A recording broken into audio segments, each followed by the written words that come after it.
దుస్థితి ఏర్పడింది ఈ రాష్ట్రంలో. మరి జిల్లాలో కూడా చాలా దారుణంగా ఎరువులు కొరత అనేది ఉంది. కారణం ఏమని అడిగితే నానో ఎరువులను వాడండి, రైతులకు అయ్యే ఖర్చులు తగ్గించుకోవడం చెప్తున్నారు.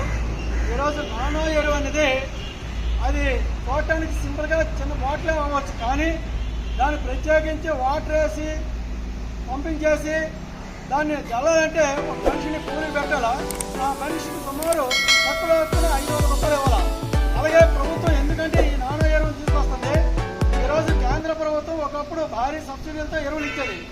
భారం రైతుకి ఎక్కువ, రైతు ఇచ్చే సబ్సిడీలు భారం అవుతుందని చెప్పి కేంద్ర ప్రభుత్వం తాము ఇచ్చే సబ్సిడీలు తగ్గించుకోవడానికి ఈరోజు సుమారు 70,000 రూపాయలు, 70 లక్షల రూపాయలు మరి ప్రభుత్వం ఎరువుల సబ్సిడీ ఇస్తామని చెప్పి తగ్గించుకోవడం సిద్ధమవుతుంది. 70,000 రూపాయలు ఎరువుల సబ్సిడీలు తగ్గించుకోవడం కోసం నానో ఎరువులు తీసుకొస్తుంది.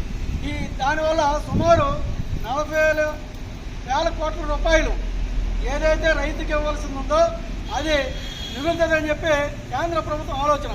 నిజమే, ఇప్పటికే పంజాబ్లో దీని మీద ఒక విచారణ జరిగింది. అక్కడ యూనివర్సిటీలు కూడా చాలా క్లియర్గా చెప్పారు, ఇది అంత వేగంగా రైతుకు ఉపయోగపడదు. దీన్ని తక్షణమే నానో ఎరువు మీద ప్రాథమిక అవగాహన కూడా లేదు క్షేత్రస్థాయిలో.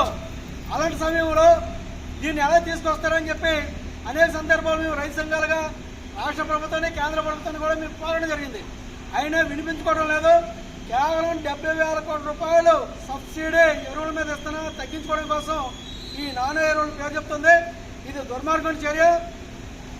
మరి దీన్ని తక్షణమే ప్రభుత్వం పక్కన పెట్టి ఎరువు కావాల్సింది అందించకపోతే సోమవారం నుంచి ధర్నా చేయడానికి, పెద్ద ఎత్తున ఆందోళన చేయడానికి ఆంధ్రప్రదేశ్ రైతు సంఘం సిద్ధమవుతోంది.